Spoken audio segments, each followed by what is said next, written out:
Number 1. When I was 19, I went to school to get certified in a certain medical field. I was engaged to my now husband, and we would be getting married in the next year.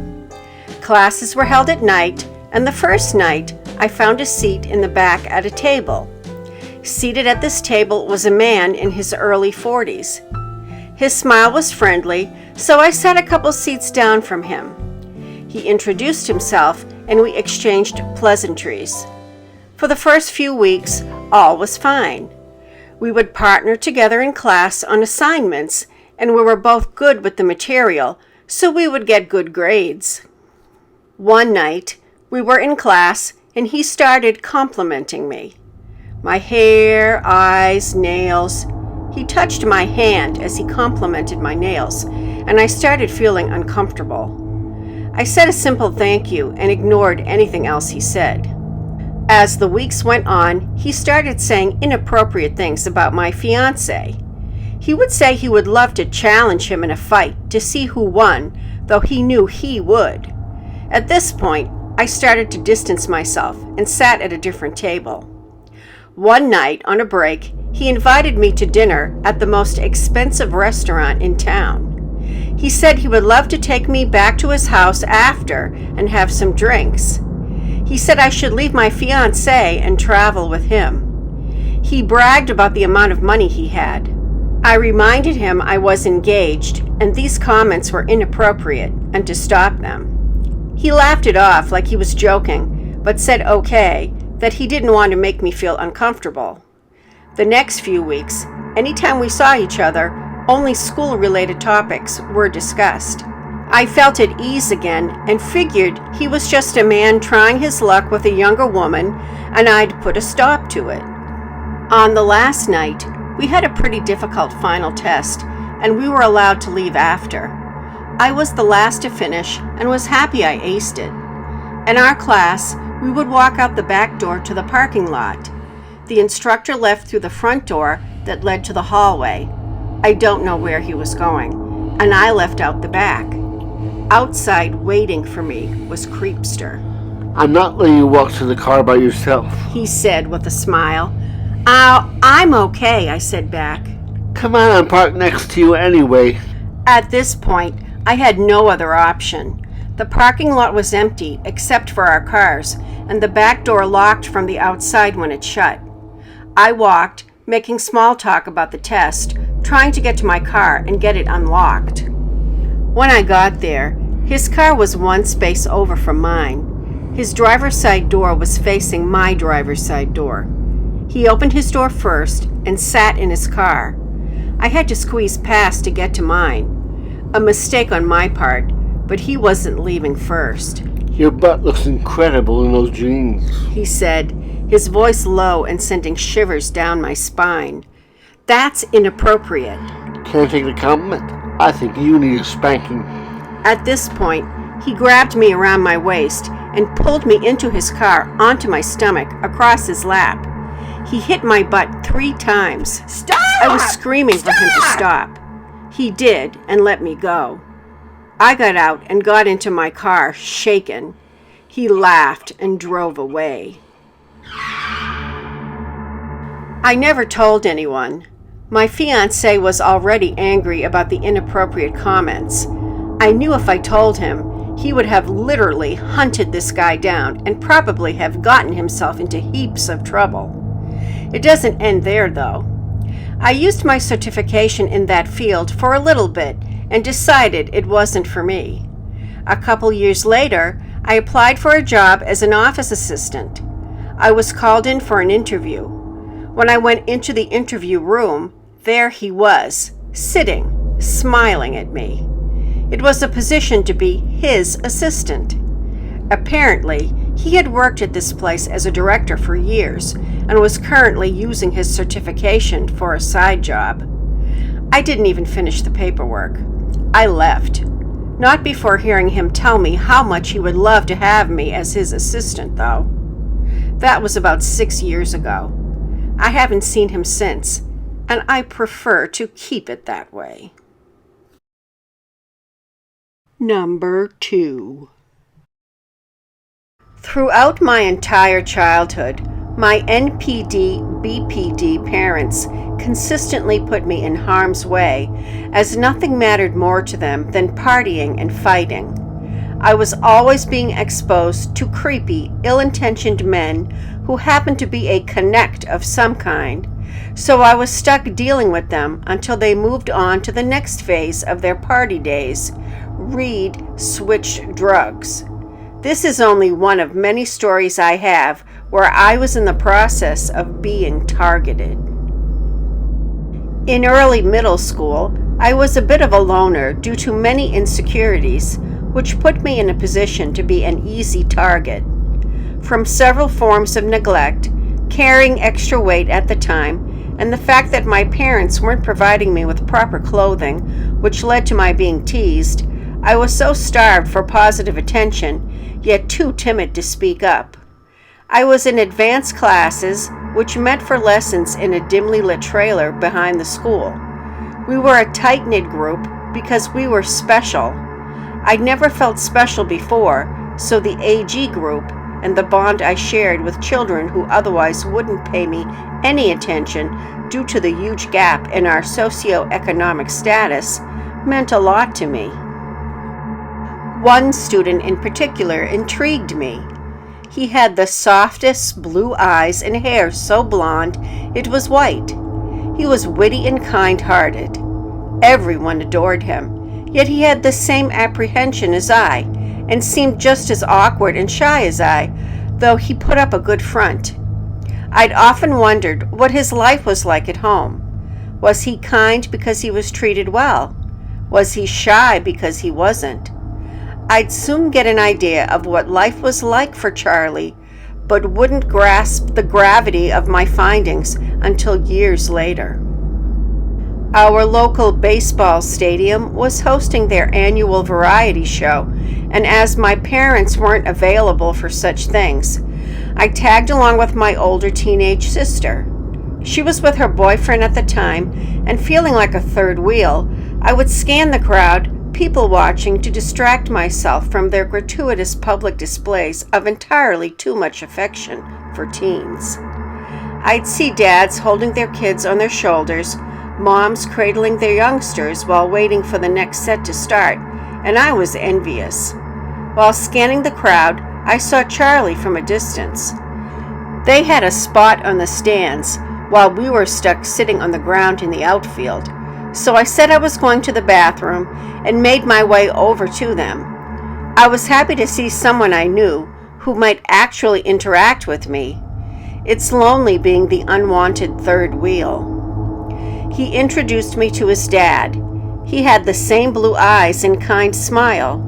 He welcomed me quite literally with open arms, and immediately and without question tucked me under his arm onto the bleacher in between he and his son. At first, with childlike wonder, I accepted this attention and probing questions. This is an adult who is interested in me? How my day went? How school is going? Wait, why does he need to know where I live? Why hasn't he let go of my hand? Why is Charlie squirming with discomfort? I felt faint. My ears were burning with anxiety. I was suddenly hyper-aware of his touch. The scenery around us was blurred, sounds muffled. At that moment, I realized I had made a mistake. I tried to make excuses to go back to my seat, but he protested. I tried to let go of his hand, but he'd only squeeze his arm around me tighter and kiss my cheek. My eyes searched the crowd for my sister, and she finally came looking for me after what seemed like an eternity. I was relieved, felt like she had saved me without even knowing it.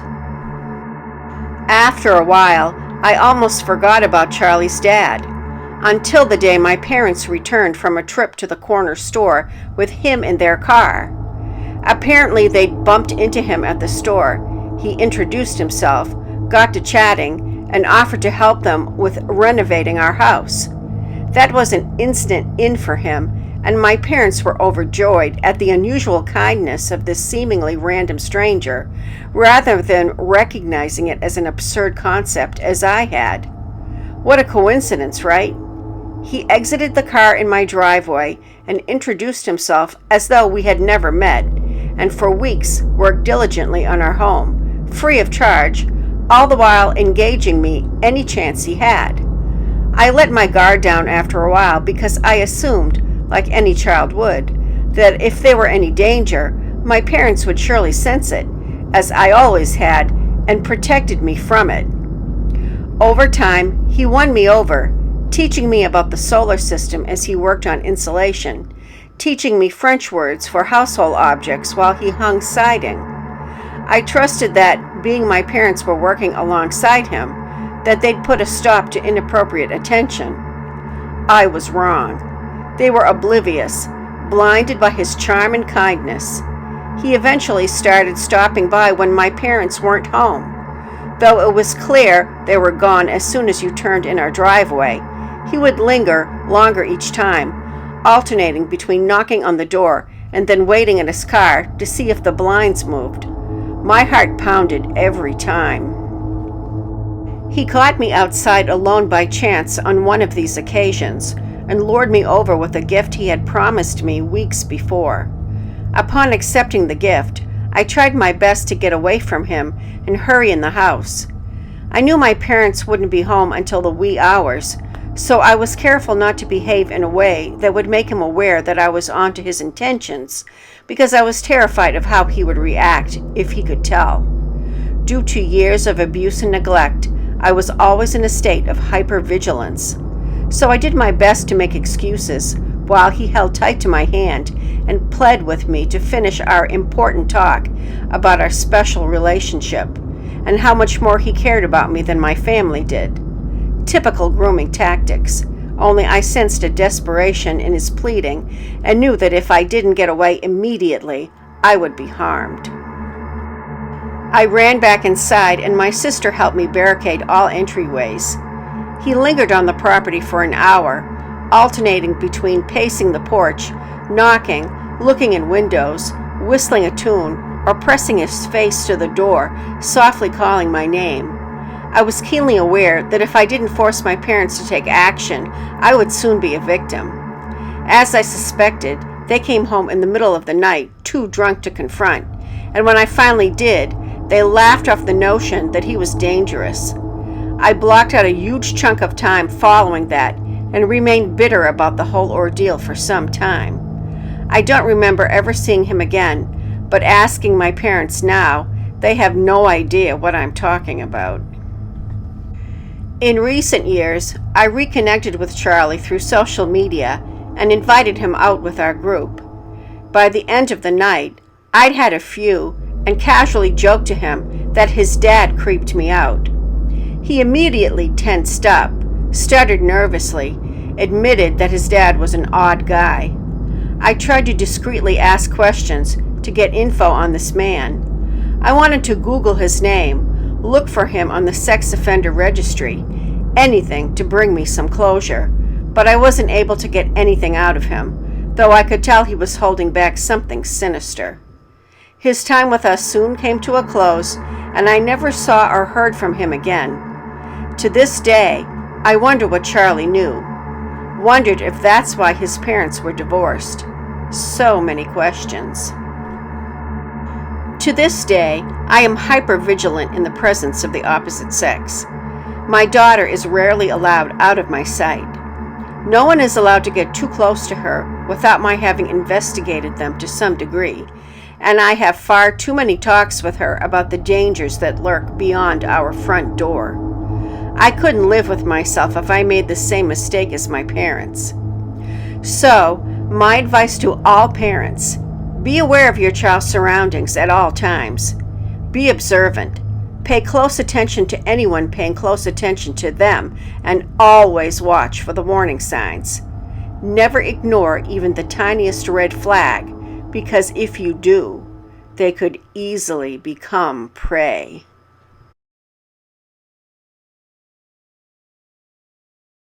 Number 3. When I was a freshman in high school, I met Alex. Now 10 years later, I couldn't tell you why I was so drawn to him or why I got so attached. He was homely and odd, and quite frequently smelled bad. There was a darker undercurrent that ran below his surface, and I thought I saw unspoken sadness that matched mine, and maybe as a naive 15-year-old, I had the stereotypical we can save each other from our pain fantasy. He wasn't the only boy giving me attention. In fact, he barely even gave me that, since he played me hot and cold, emphasis on the cold. But he was the one I wanted. Every time I would start to pull away and give up, because he was clearly uninterested, he would pop up, calling me cute, making comments about how seeing me brightens his day. Then he would be back to pursuing someone else. I was 15 and naive and hurt, but still finally had enough. So I decided I was done. He caught wind of this and ended up asking me to be his girlfriend later that same day. I was caught off guard, but thought, yes, finally, he must have just needed time to make a move. He and I dated for 2 years, and he was a hurricane the entire time. One example, his phone would be off for days at a time. He rarely went to school, and I just wouldn't hear from him. I would finally call his mom because I was worried about not hearing from him at all for 3, 4, 5 days, and she would tell me that she hadn't seen him either. When he finally turned his phone back on, he would spit venom at me and call me a crazy bitch because I spammed his phone. I would be in tears and trying to explain I was worried because I hadn't heard from him in days and neither had his mother, and then he would call me a few other names and hang up on me and turn his phone off again. The abuse came in many ways, but disappearing and then cussing me out and calling me names when I voiced how uncomfortable it made me, that was his favorite.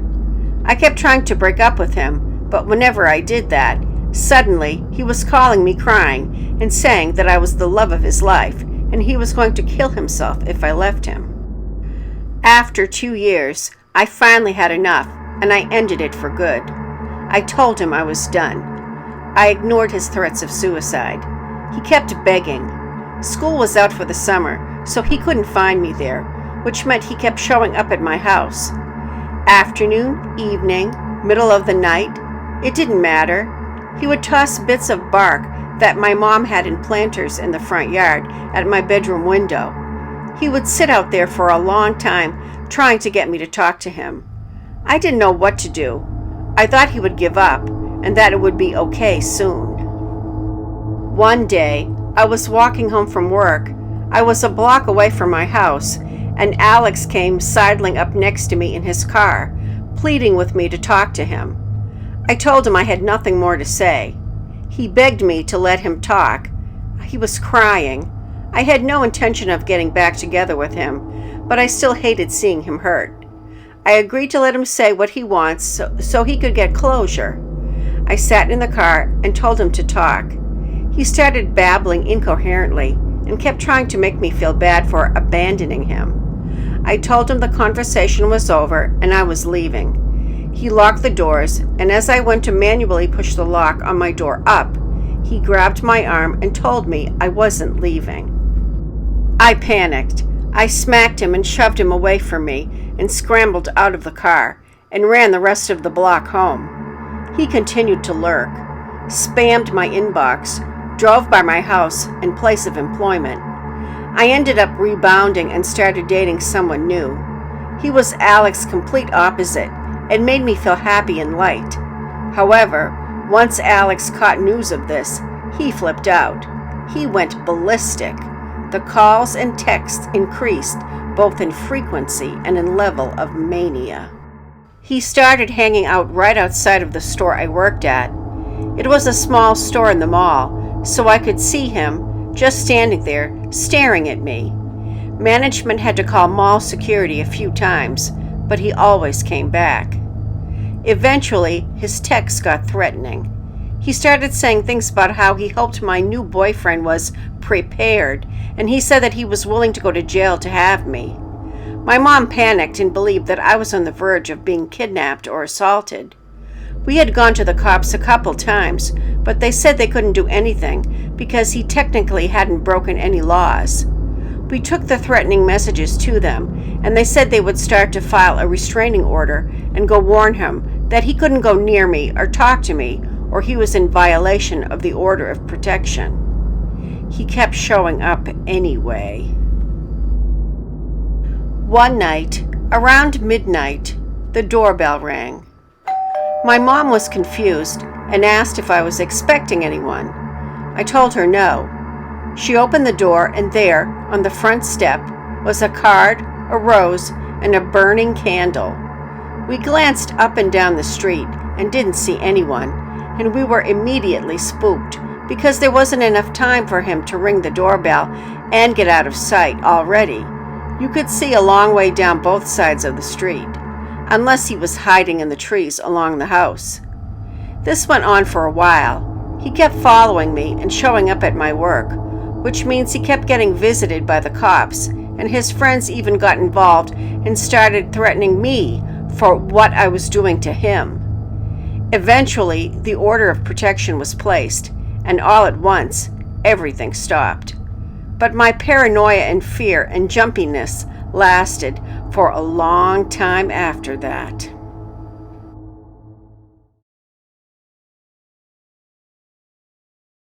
Creepers, creepers, creepers. Creepy Mina here of the Worst Nightmare channel. I hope you enjoyed those 3 stories. Please send me your paranormal or scary stories. Send them to creepymina@gmail.com. I'm still looking for more stories for the month of October. I plan to upload 1 story each of the 5 Saturdays in October, as well as my usual true crime videos that I always do. Okay, you know the drill. Give me a thumbs up. Comment below. Tell me how you enjoyed these stories, or just say hello. Any comment would be fine. Please subscribe if you haven't already. Please share this video on your favorite social networking platform. Follow me on Twitter as WorstNightmare6. And always remember to stay safe.